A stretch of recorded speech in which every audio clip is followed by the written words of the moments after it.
Cuando los biógrafos e historiadores escriban la historia del siglo XX, Bill Gates aparecerá como el mejor hombre de negocios del siglo y Microsoft como una de las mayores compañías. Paul Allen y él vieron desde el principio el potencial que había para cambiar la vida de todos nosotros. Cuando empezó a ir a la universidad, ya tenía bastante claro que lo que hiciera tendría que ver con ordenadores. Lo que hace que Gates sea tan competitivo es que lo encuentra divertido. Le parece un juego emocionante como aquellos a los que jugaba cuando era pequeño. Creo que la gente percibe que Microsoft está siempre con los dos pies en la línea de la falta. No hay duda de que dentro de 100 años se hablará de él como una persona que transformó una era, igual que hoy se habla de Rockefeller y Carnegie, personas que también transformaron una era. Bill Gates.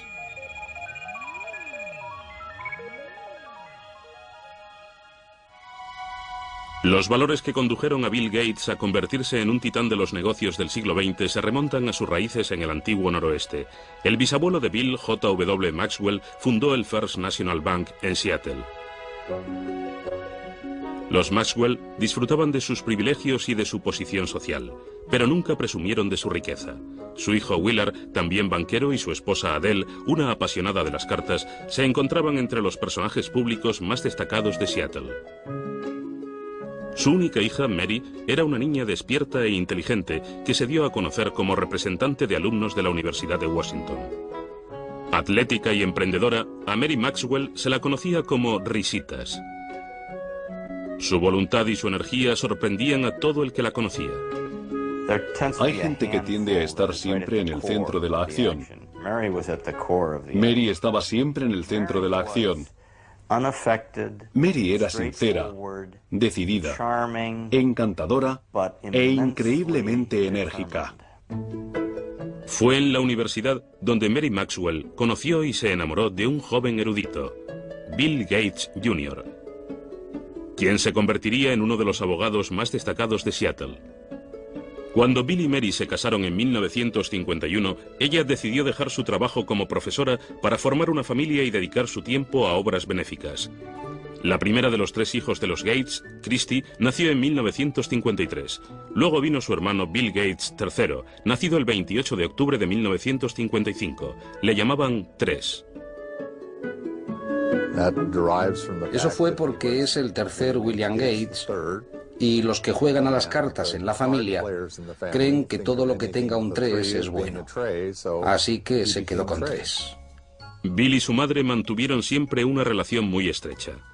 Ella incluso se lo llevaba a los colegios en los que daba charlas voluntarias. No quedaba mucho para que el precoz de Bill leyera la World Book Enciclopedia de la A a la Z. A veces desaparecía durante horas y cuando le preguntabas, ¿qué estás haciendo?, él te respondía, estoy pensando, mamá.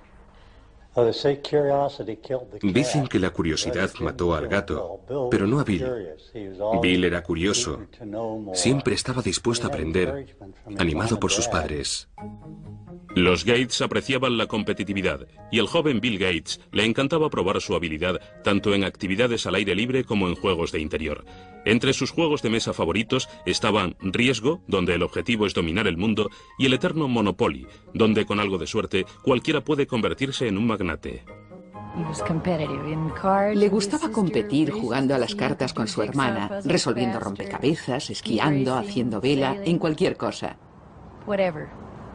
Quería hacerlo todo bien, tan bien como cualquiera de las personas que estuvieran con él.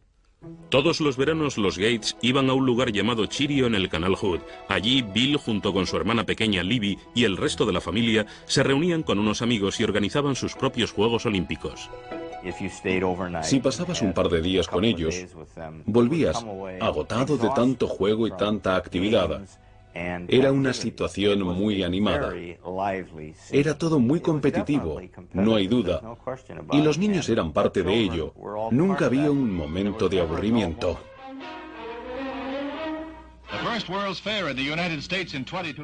Cuando se inauguró la Expo de Seattle en 1962, los Gates se apresuraron a ver las maravillas que predecían para el siglo XXI, tecnología informática incluida. A menudo Bill volvía a visitar las exposiciones de alta tecnología. Ya estaba claro que tenía una habilidad innata para las matemáticas y las ciencias. Sin embargo, Bill se estaba volviendo algo individualista y mostraba signos de rebeldía preadolescente que le hacían discutir con su madre. Mary y yo crecimos en el seno de dos familias muy estrictas, donde nuestros padres controlaban nuestra personalidad y nosotros simplemente seguimos la tradición. Este método no funcionaba con Bill, que a los 11 o los 12 años empezó a ser emocionalmente muy independiente. Estaba deseando aclarar sus ideas y averiguar lo que quería y lo que no quería hacer, y fue duro, sobre todo para Mary. Estaba bastante perdido. No se encontraba cómodo en la escuela. No estaba seguro de lo que quería hacer. Era obviamente inteligente y brillante, pero necesitaba ayuda. Recibió algunos consejos en esa época y experimentó un cambio en el colegio. Aunque creían en la educación pública, los padres de Bill pensaron que su hijo encontraría mejores consejos y más disciplina en Lakeside, la mejor escuela privada de Seattle para chicos de su edad. Solo aceptaban a los mejores alumnos, a los más brillantes, y Bill encajaba perfectamente en esa descripción. Allí empezó a transformarse, encontró nuevos amigos y clases más estimulantes. Era excelente en matemáticas. Lo hacía estupendamente en el escenario. Quiero decir que era fantástico en teatro. Le interesaba cualquier libro. No es que estuviera completamente centrado en las matemáticas y las ciencias. Tenía un amplio abanico de intereses. En 1969, cuando Bill empezó el instituto, el programa espacial de los Estados Unidos estaba en su punto álgido. En el mes de julio, la nave Apolo 11 llevó al hombre a la Luna. Pero los ordenadores que lo hicieron posible eran aún gigantes electrónicos que costaban millones de dólares y hacía falta todo un ejército para manejarlos. La mayoría de los colegios no podían ni pensar en comprar un ordenador. Sin embargo, Lakeside consiguió firmar un pacto extraordinario que sería decisivo para Bill Gates. Una compañía de Seattle ofreció a la escuela el uso de su ordenador a través de un teletipo. El joven Gates estaba hechizado por el potencial de esta máquina primitiva y empezó a pasar todo su tiempo libre en la sala del ordenador. Lo contamos con mucha frecuencia, pero es cierto. Se levantaba por las noches y se iba a trabajar con el ordenador. Luego volvía y ni nos enterábamos de que se había marchado. Recuerdo que un día nos llamó el director del colegio y le preguntamos, ¿tienen problemas con las drogas? Él respondió, no se trata de las drogas, pero tenemos algún alumno enganchado al ordenador. La verdad es que pasarse tanto tiempo con el ordenador era casi el mismo tipo de adicción. Bill Gates compartía su adicción con Paul Allen, un compañero algo mayor que no podía ser más distinto a Gates. No solo era 2 años mayor, sino mucho más grande. Mientras que Allen era callado y contemplativo por naturaleza, Bill era protestón y desafiante. Sin embargo, esta extraña pareja estaba destinada a hacer historia. Juntos escribían códigos de software. Eran competitivos, Paul Allen y Bill Gates. De vez en cuando se peleaban. Una vez Paul Allen echó a Bill Gates, que era algo más joven, del grupo en el que escribían los códigos. Luego se dio cuenta de que necesitaba que Gates volviera. No podía hacer nada sin él. Gates dijo, me alegro de volver, pero ahora mando yo. En 1970, cuando Bill tenía solo 15 años, Paul Allen y él se metieron en negocios. Se llevaron 1.400.000 pesetas limpias con Trafo Data, un sistema computerizado que crearon para medir el tráfico en el área de Seattle. Aunque Bill contaba con el dinero de la familia, estaba decidido a amasar su propia fortuna. El padre de uno de los amigos de la infancia de Bill contaba que Bill olía los dólares y que siendo un niño conocía el valor de un contrato. Incluso tenía un contrato para utilizar el guante de béisbol de su hermana mayor, un documento firmado y perfectamente legal. En el verano de 1972, a los 17 años, Bill fue a Washington D.C. para trabajar como ayudante del Senado. Esta toma de contacto con la política y el gobierno le sería de gran ayuda más adelante. Ese otoño, cuando regresó a casa, solicitó un permiso en la escuela, ya que Paul Allen y él habían conseguido su primer trabajo en una compañía de ordenadores. Empezaron a hablar de fundar su propia compañía, pero los Gates insistían en que su hijo terminara el instituto y fuera a la universidad. A su madre le preocupaba que estuviera socialmente inadaptado. Tal vez lo estuviera, pero tenía otras cosas en la cabeza. No era ni maleducado ni brusco. Simplemente marchaba al son de otra canción. Es un genio y tiene sus propios planes. Bill se graduó en Lakeside en 1973. Sus padres se sentían orgullosos de que le hubieran aceptado en la Universidad de Harvard. Sin embargo, su futuro ya estaba en marcha y estaba dirigido por los ordenadores. En otoño de 1973, Bill Gates se despidió de su familia y de Seattle y se dirigió al este, concretamente a Cambridge, Massachusetts. Durante su primer año en Harvard, pensó en estudiar Derecho, pero ningún curso le activaba la imaginación como lo hacía el trabajo con los ordenadores. Bill siempre estaba decidido a hacer lo que le interesaba. Para lo que menos le interesaba, entre ello las clases, simplemente se dejaba llevar y utilizaba su talento. Recuerdo que estaba en una clase de introducción a la literatura griega en la que, ni hablar de lo que estuvo haciendo durante el año, claro, pero se quedó despierto la noche anterior al examen, luego se durmió en medio de la prueba y aún así sacó un notable. No es extraño que Bill se quedara dormido en el examen.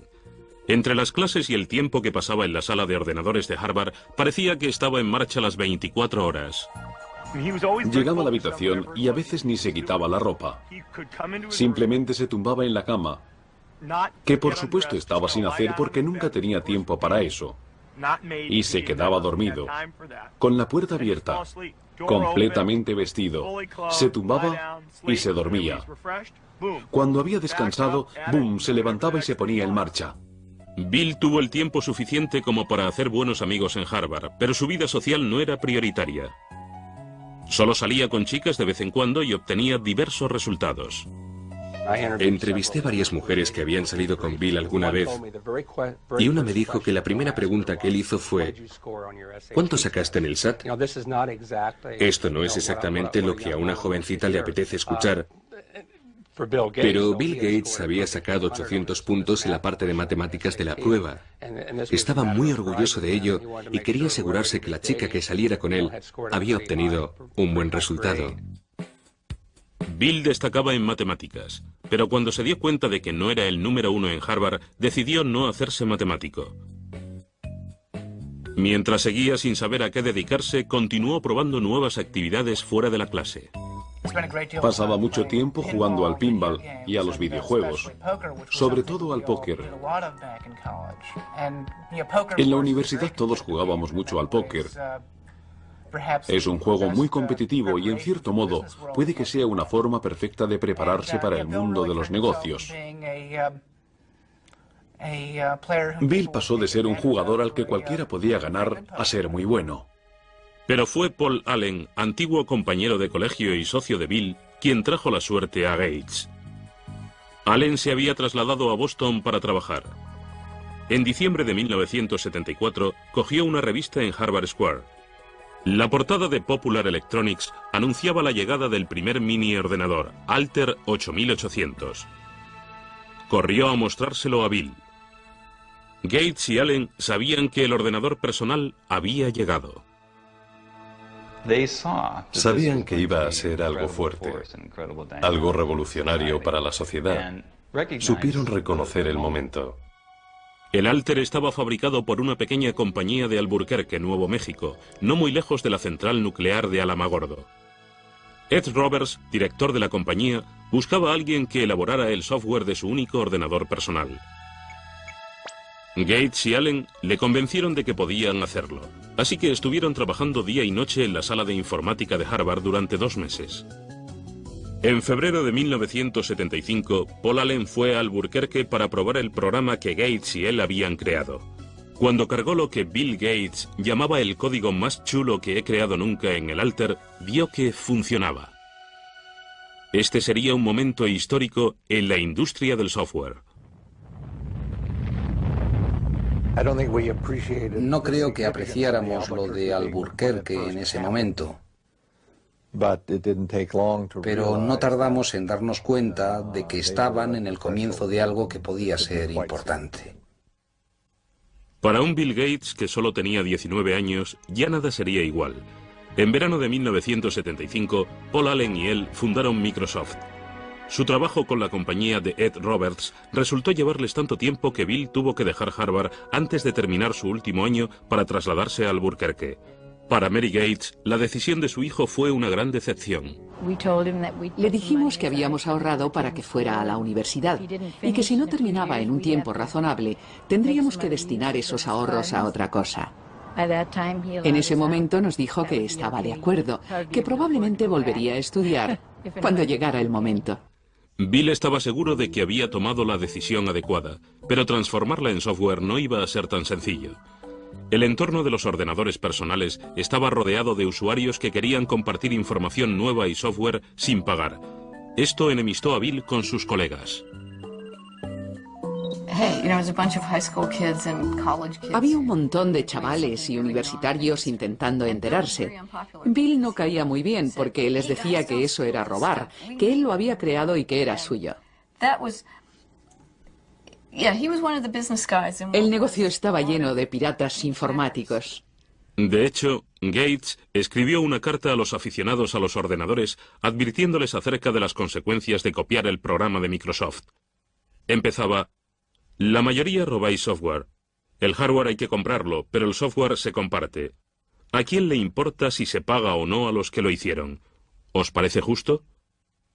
Sin embargo, los que lo roben, al final perderán.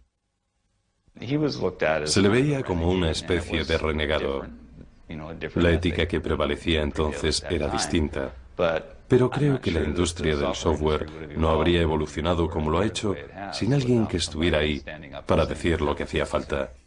Bill también había tenido problemas con Ed Roberts, que le consideraba un mimado odioso.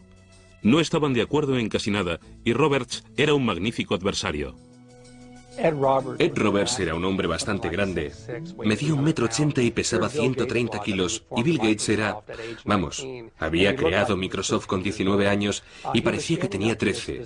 Estaba empezando a salirle barba y ya se enfrentaba con Roberts cara a cara. El enfrentamiento final tuvo lugar en mayo de 1977, cuando Roberts vendió el negocio y Gates tuvo que demandarle para quedarse con el software que Paul Allen y él habían creado para la compañía. Gates ganó. Microsoft empezó a crear nuevos programas. Gates y Allen empezaron a vender sus productos a otras compañías informáticas. A finales de 1978, con unas ventas cercanas a los 80 millones de pesetas, trasladaron Microsoft de Albuquerque a Seattle. Bill se alegraba de haber vuelto y metió la quinta para promocionar la empresa en su ciudad.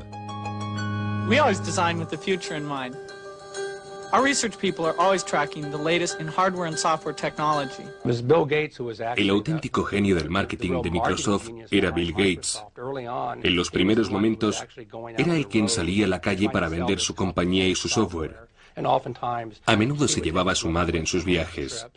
La madre de Bill, respetada y con buenos contactos, se convirtió en un personaje fundamental en la trayectoria profesional de su hijo. Mary trabajaba en varias corporaciones y en la Universidad de Washington. Estaba en la junta directiva de United Way.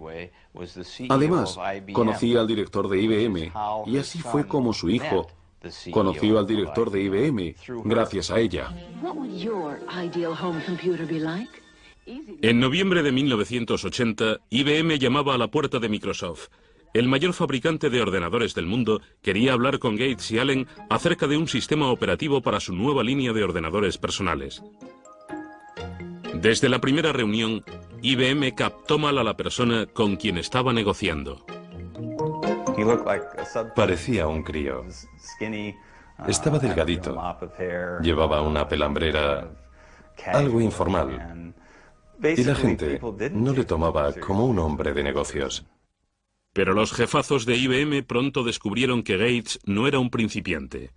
Les convenció de que Microsoft podía enviarle software nuevo. De este modo compró un sistema operativo ya existente y luego lo adaptó a los ordenadores de IBM, lo llamó MS-2. Bill Gates, un hombre de negocios sagaz, sabía dónde encontrar un sistema operativo. Salió a la calle y a pocos kilómetros lo encontró por 800 millones de pesetas. Pero lo mejor fue que para desarrollar ese sistema operativo para IBM, querían comprar el código original de lo que les había dado los derechos sobre el sistema operativo, o lo que se dio a conocer como DOS. Pero Microsoft se negó a firmar. Al no tener los derechos sobre el sistema operativo, IBM tendría que pagar a Microsoft por cada copia de DOS que instalara en sus ordenadores. IBM estaba a punto de perder su puesto en la lista de ventas. Mientras el resto de las compañías compraban ordenadores más baratos que los de IBM, Microsoft les vendía el mismo sistema operativo a todas. En ese momento se estaban fabricando muchos ordenadores. Me sorprendió que no sé quién ganará en el negocio del hardware, pero Microsoft tiene muchas posibilidades en el del software. Entre 1978 y 1981, el crecimiento de Microsoft fue espectacular.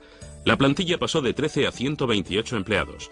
Los ingresos pasaron de 300 a 1.300 millones de pesetas de la noche a la mañana.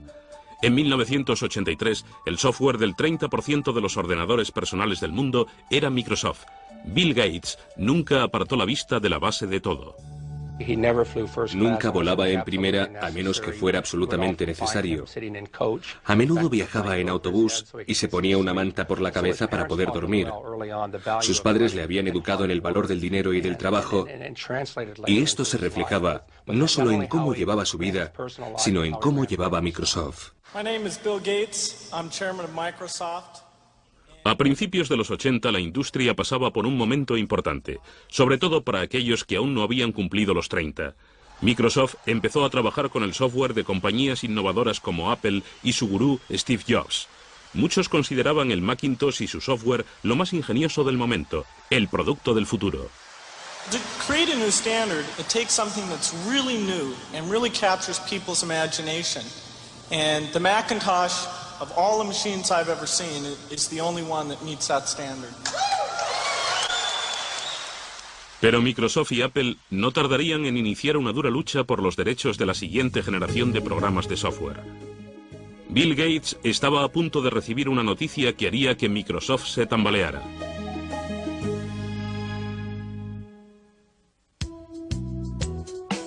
En 1983 el futuro de Microsoft y de un Bill Gates de 28 años no podía presentarse más halagador. El negocio de los ordenadores estaba en alza y cada vez había más demanda de software. Bill Gates y Paul Allen se convertían en los reyes de la era de los ordenadores. Pero en medio del tranquilizador ascenso de la compañía, le sorprendió una terrible noticia. Paul Allen, amigo y compañero de Bill desde el instituto, sufría el mal de Hodgkins, un cáncer. Le dio a Bill una perspectiva que antes no tenía. Siempre fue muy decidido y muy exigente. Puede que esto le ayudara a comprender un poco mejor lo que pasan las personas con problemas de salud. La enfermedad de Allen remitió un año después, pero él nunca volvió a tomar parte en el día a día de Microsoft. Para dos hombres de 30 años que habían creado una compañía de importancia mundial y habían ganado millones, era el fin de una era. Creo que la historia demostrará que su relación era muy dinámica. A menudo les comparo con los Beatles, Lennon y McCartney. Las canciones que escribieron juntos son las que recordamos y las que se siguen oyendo una y otra vez, aunque ambos eran excelentes letristas. Aún escuchamos las canciones que escribieron cada uno por su cuenta, pero de algún modo juntos eran aún mejores. Lo mismo sucedía con Paul y Bill. En 1984, Bill Gates se había convertido en la única cara de Microsoft. En abril de ese mismo año, la revista Time le reconoció como el principal representante de una nueva generación de hombres de negocios, una que entendía de tuercas y tornillos, pero que conocía las estrategias corporativas. Al trabajar con Bill ves que en cualquier reunión elabora un perfil de cada caso. ¿Qué pasa con esto? ¿Qué pasa con aquello y esto otro? Básicamente, crea en su cabeza una lista muy estructurada de todo lo que puede pasar y luego se dedica a resolverlo. A menudo Microsoft era como un campamento para estudiar matemáticas, donde el estilo exigente de gestión que proponía Gates mantenía vivo el proceso creativo y a menudo provocaba enfrentamientos serios. El Gates de la primera época lo rebatía todo. Para él todo era la idea más absurda que había oído jamás. En parte era para probarte. Era como, bien, si no estás de acuerdo, convénceme de que no es la idea más estúpida que he oído jamás. Para estar en lo más alto de una industria en continua evolución, había que tener ganas de luchar constantemente. Gates se rodeó de un equipo que compartía su ética profesional. Trabajamos para lanzar un nuevo producto de software. No queríamos quedarnos en Seattle. Miriam Lubaub, ayudante de Bill, cuenta la siguiente anécdota. Ella acababa de entrar en la compañía. Una mañana se encontró a un hombre durmiendo debajo de una mesa y resultó ser Bill. Miriam estuvo a punto de llamar a la policía. El esfuerzo se estaba viendo recompensado. Microsoft recaudó 22.400 millones de pesetas en 1985. Inevitablemente, el hecho de dirigir una compañía durante las 24 horas del día pasó factura a la vida social de Bill. Consiguió tener una novia formal, Jill Bennett. A ella le parecía difícil mantener una relación con alguien que era capaz de trabajar 3 días seguidos sin dormir. A veces se quedaba sentado en los escalones de la entrada, medio muerto. Hablaba con ella, pero mientras estaba pensando en software y haciendo alguna otra cosa más. Ella decía que era increíble verle. En el centro de este trepidante ritmo de vida se encontraba un nuevo producto. En 1986, Gates lanzó Windows, que se convertiría en la firma de la compañía. La crítica enseguida comentó que el uso del ratón y los iconos era más aburrido que el Macintosh de Apple, que se consideraba el sistema operativo más fácil de utilizar. If you know how to point, you already know how to use it. Macintosh, the computer for the rest of us. Apple había permitido a Gates el acceso a toda su tecnología mientras él estuvo trabajando en el nuevo software para Macintosh. Gates aconsejó a Apple que sacara la patente del software. Pero Apple estaba más interesada en vender ordenadores que en el programa, así que ignoraron la propuesta. Una vez más, Gates aprovechó la ocasión y salió corriendo. En esta industria competimos y colaboramos al mismo tiempo. Un día Bill me dijo, ¿sabes una cosa? Soy un competidor, así que aunque eres mi amiga, no me des información que no quieras que use contra ti. Porque voy a competir contigo y si me dices algo que me pueda servir, lo utilizaré. Pero Apple decidió que Gates no se iba a aprovechar del negocio, así que amenazó con presentar una demanda contra Windows. Gates se negó a pasar el software de Microsoft que Apple necesitaba tan desesperadamente. Al final, Microsoft venció a Apple ante los tribunales.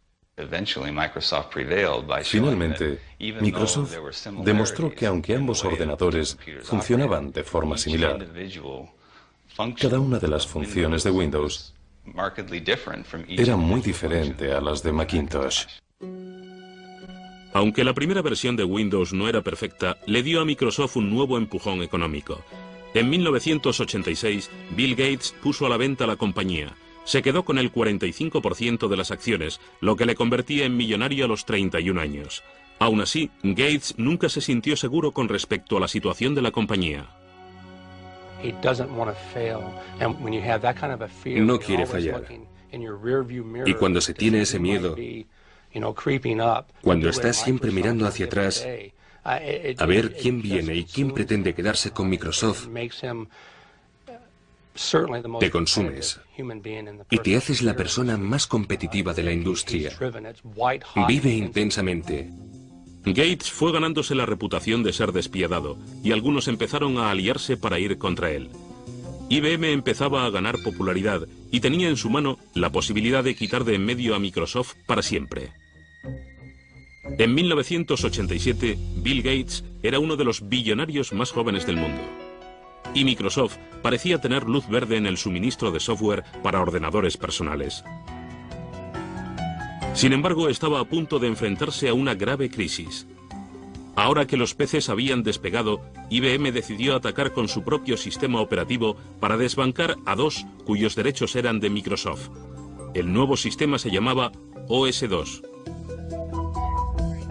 Nos preocupaba saber si podríamos capear el temporal, sobre todo teniendo en cuenta que era un temporal muy fuerte. IBM, una compañía muy fuerte, muchos empleados, mucho dinero, capacidad potencial para apartar a Microsoft del negocio de los sistemas operativos. Paradójicamente, Microsoft intervino en la creación de OS/2, pero Bill Gates no quería abandonar su sistema. Decidió arriesgar el futuro de su compañía y su propia reputación con la versión de Windows que su equipo estaba actualizando, aunque ello significara la pérdida de IBM como cliente principal. El 22 de mayo de 1990, Microsoft lanzó Windows 3.0. Esta nueva versión se convirtió en un éxito de ventas. Finalmente, OS/2 fracasó y dejó a Microsoft el monopolio virtual de los sistemas operativos. La Comisión Federal de Comercio empezó a recibir quejas de que Gates utilizaba su control sobre los sistemas operativos para acabar con la competencia recortando los precios de los productos Microsoft. Parecía que el director de Microsoft se estaba creando una imagen de ángel exterminador. Bill Gates no es un vándalo. Simplemente necesita ganar. Hacerlo de una forma elegante o no carece de importancia. Lo importante es ganar. Una política de precios agresiva no era lo único que se le criticaba a Microsoft. En 1993, el Departamento de Justicia abrió una nueva investigación. Estudiaron el hecho de que Microsoft estuviera cobrando a los fabricantes de ordenadores unos derechos según el número de ordenadores que vendieran, incluidos los que no llevaban el software de Microsoft. Hicieron pagar los derechos a los fabricantes de ordenadores, tanto si llevaban el software de Microsoft como si no. De este modo, evitaban que la compañía entrara en el mercado. The Justice Department has charged Microsoft, the world's largest software company, with using unfair marketing and contracting practices to choke off. En julio de 1994, Microsoft consintió dejar de cobrar los derechos en cuestión y el Departamento de Justicia cerró el caso. Gates nunca admitió que Microsoft tuviera un monopolio e insistía en que simplemente estaba proporcionando un software mejor a precios más bajos. We're not like an alligator. We don't go around and eat things. We come out with these little boxes, these nice little software packages, and you stick them in your computer, and you either have fun using it, and it helps you get things done, or not. Pero para los inversores no era tan sencillo. Las investigaciones del gobierno y la lucha con IBM y Apple hicieron que el valor de las acciones de Microsoft descendiera. Ahora más que nunca había que sacar la siguiente versión de Windows. Gates encontró un modo de relajar la tensión. Apareció en una campaña publicitaria con Steve Ballmer, el Top Gun de Microsoft. Hizo varias apariciones estelares en convenciones. Un día incluso llegó vestido de Mr. Spock. Gates instituyó las microolimpiadas. Esta desordenada competición entre los empleados de Microsoft recuerda a los juegos a los que Gates jugaba de pequeño en el canal Hood. Era como un campamento de verano para adultos. Íbamos a su casa y él se pasaba siglos pensando en nuevos juegos. Era el maestro de ceremonias. Nos dividía en equipos teniendo en cuenta cómo íbamos a interaccionar y luego nos poníamos a jugar a los juegos típicos de los campamentos. En una de esas microolimpiadas es donde conocí a Melinda.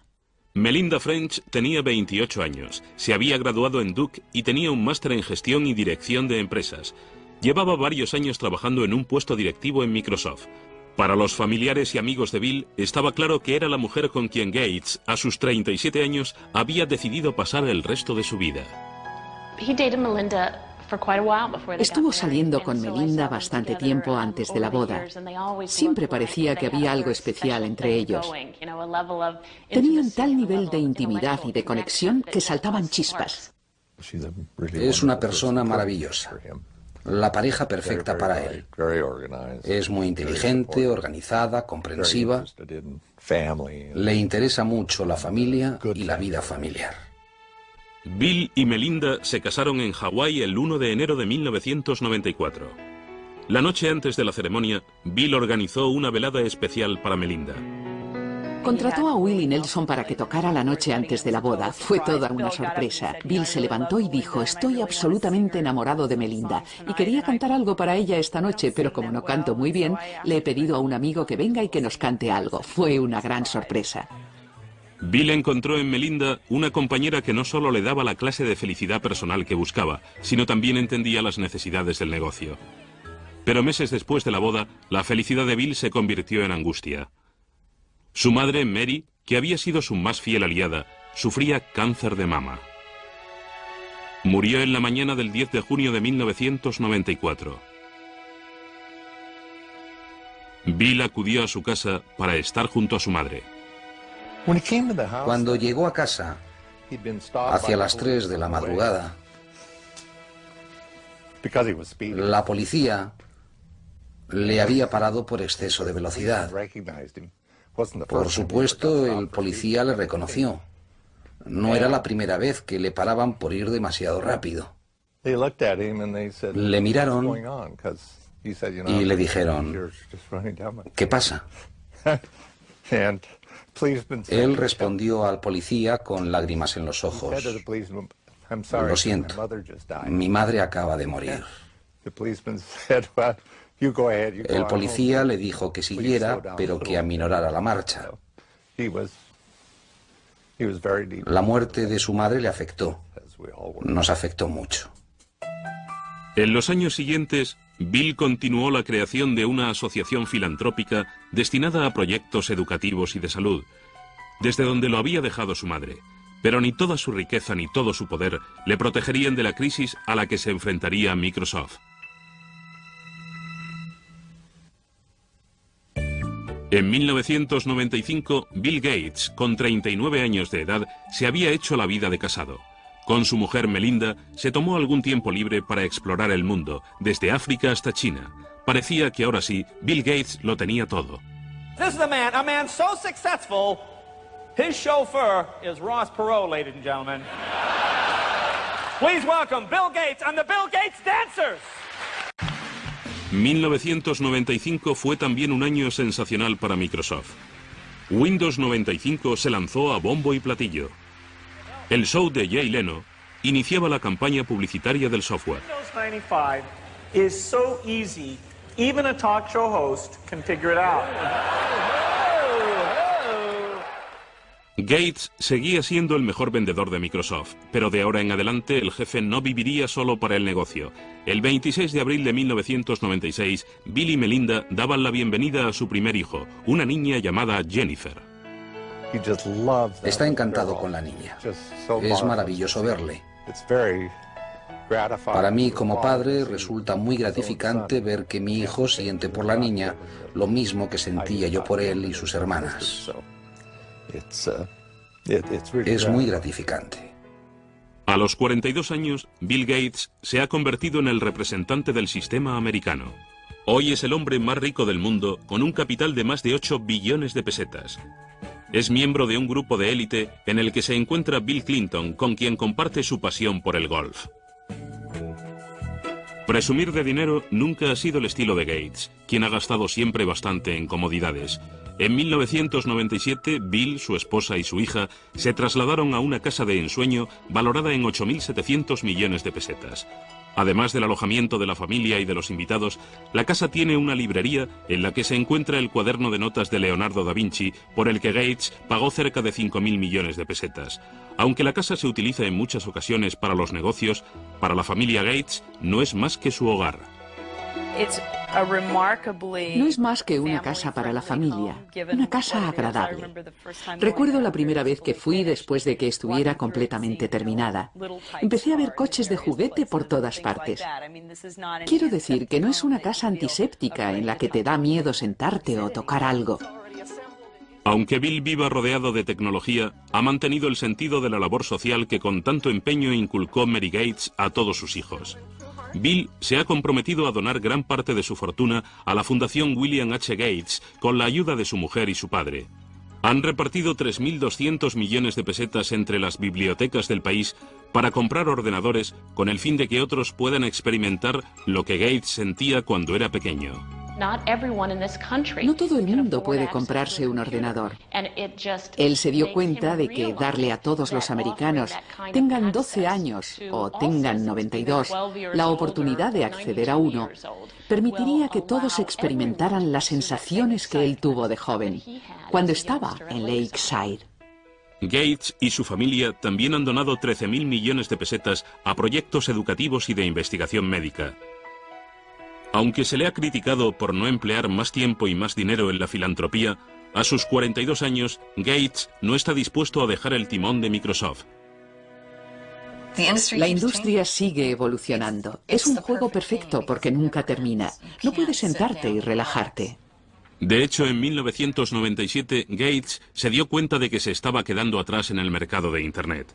Una compañía llamada Netscape controlaba las ventas de los buscadores de Internet, el software necesario para acceder a los sitios de Internet. En cierto modo, creo que Internet le dio a Bill un nuevo impulso, porque se trataba de algo nuevo que conquistar. Gates decidió limar las diferencias con Netscape, incluyendo su buscador Explorer, con cada copia de Windows. Se trataba de un intento de eliminar a su rival. Si Microsoft decide desbancar a Netscape o a cualquier otra compañía, el consumidor no tendrá dónde elegir. Y si el consumidor no tiene dónde elegir, el mercado no puede funcionar. En las páginas de Internet, Gates aparece caricaturizado como un matón. Su compañía controla el 95% de los sistemas operativos de los PCs de todo el mundo, y muchos usuarios creen que Gates no ha permitido que salgan al mercado productos mejores. En marzo del 98, el Senado en el que trabajara Gates de joven llamó al presidente de Microsoft. Una vez más estaba acusado de ejercer un monopolio y de utilizarlo de forma desleal. Microsoft has the power today to exercise predatory and exclusionary control over the very means by which we access this internet. It's a lot like General Motors having the ability to dictate what type of gasoline you put in your car, or what interstate you can drive on, or even how you get on the interstate. A pesar de las acusaciones, Gates estaba a punto de tomar una decisión importante. La orden de no entregar Internet Explorer con Windows 98 quedaba revocada. Pero Gates seguía en la boca del lobo. En mayo de 1998, el Departamento de Justicia y 20 estados interpusieron una demanda antimonopolista contra Microsoft. Llevaría años revelar los entresijos legales de este caso, aunque ya se han llevado a cabo las investigaciones pertinentes, lo cual ha pasado factura al joven presidente de Microsoft. Creo que para Bill ha sido un duro golpe. Le he visto abatido y deprimido. Yo estaría igual. Una vez tuve una inspección de Hacienda y me pareció horrible. Me imagino que esto será mucho peor.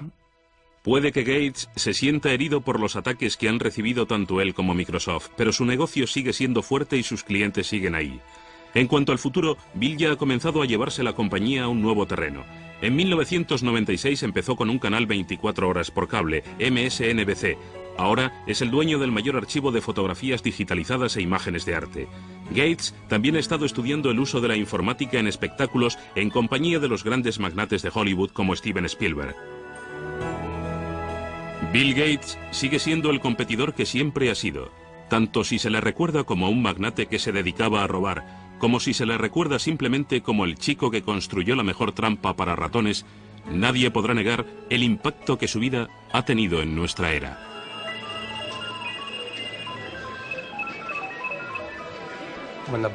Cuando biógrafos e historiadores escriban la historia del siglo XX, Bill Gates aparecerá como el mejor hombre de negocios del siglo y Microsoft como una de las mayores compañías. Es increíble lo que ha conseguido en poco tiempo.